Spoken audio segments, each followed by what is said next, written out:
Bismillahirrahmanirrahim. Assalamualaikum warahmatullahi wabarakatuh.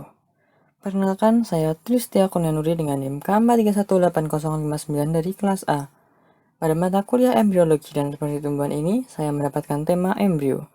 Di sini saya akan menjelaskan mengenai perkembangan dari embrio anggrek bulan, yakni Phalaenopsis amabilis var. Formosa. Phalaenopsis amabilis var. Formosa adalah tumbuhan epifit yang memiliki banyak bunga menarik dari jenis anggrek-anggekan. Anggrek sendiri merupakan jenis bunga yang banyak dibudidayakan oleh manusia. Langsung saja kita menginjak pada materi. Yang pertama kita lihat di sini pada gambar A.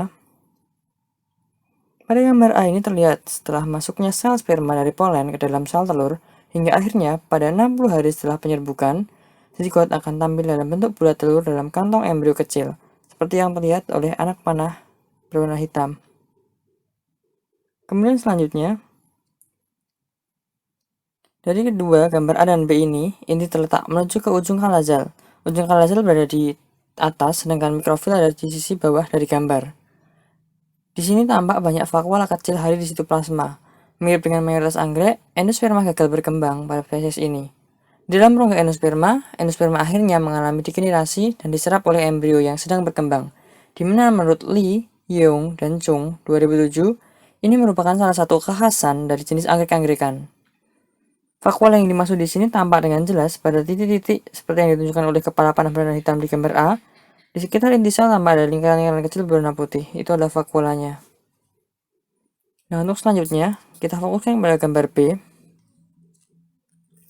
Nah, pada gambar B ini terjadi proses pembelahan zigot pertama yang berwujud asimetris atau tidak sama besarnya juga, dengan ukuran sel basal pada sisi bawah ini yang lebih besar daripada sel terminal pada sisi atas, yang ukurannya lebih kecil daripada sel basal.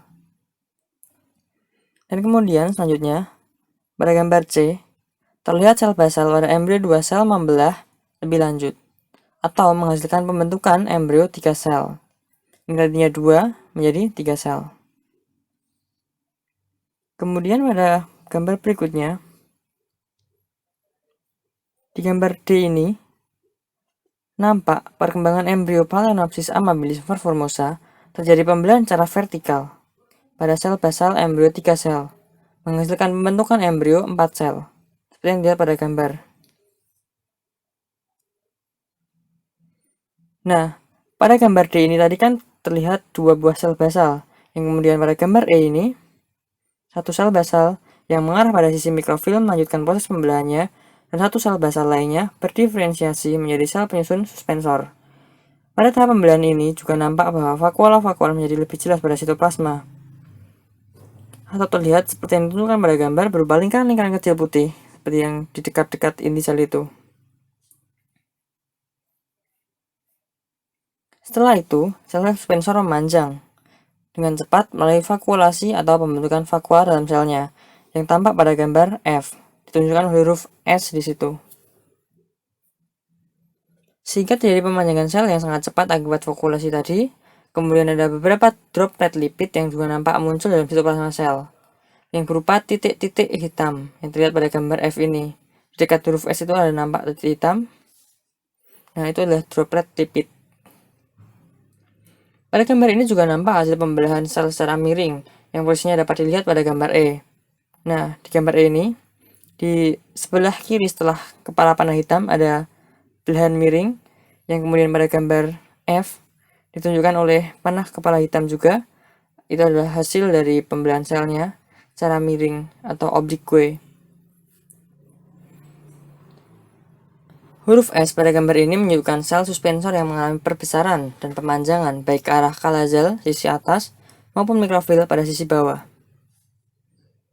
Nah, kemudian gambar-gambar selanjutnya di atas. Pada gambar A terlihat pemanjangan sel suspensor yang mengelilingi embrio berbentuk globular. Pada sel suspensor juga mesti nampak adanya lipid berupa bulatan-bulatan hitam kecil pada gambar. Kemudian selanjutnya yakni gambar B. Setelah sel berhenti membelah, butir pati adalah produk penyimpanan pertama yang muncul dalam embrio. Butiran pati terlihat cenderung berkumpul di sekitar inti sel. Saat benih mendekati kematangan, sel suspensor menyusut seperti yang terlihat pada gambar dengan huruf tanda S, di mana sel suspensor terlihat hanya berupa bagian kecil Sisa-sisa dari suspensor masih bisa diamati pada benih yang telah matang. Jadi hanya berupa bagian yang kecil ditandai oleh huruf F di bawah. Sementara bagian suspensor yang lain telah terdegenerasi. Kemudian yang terakhir, pada gambar C ini, benih dalam kondisi yang mendekati kematangan, tampak pada embrio vakuola besar yang ada telah hancur dan butiran pati telah menghilang. Pada saat yang sama, lipid dan protein mulai menumpuk di dalam sitoplasma. Saat benih tumbuh matang, protein dan lipid adalah produk penyimpanan utama yang akan tersisa dalam embrio. Di gambar ini juga nampak sel-sel yang menuju ke arah ujung kalazal, membelah lebih sering dari sel yang menuju ke ujung mikrofil, membentuk dua ukuran yang berbeda. Sel yang lebih kecil terlihat di sisi anterior, dan sel yang lebih besar di ujung posterior dekat dengan sel suspensor.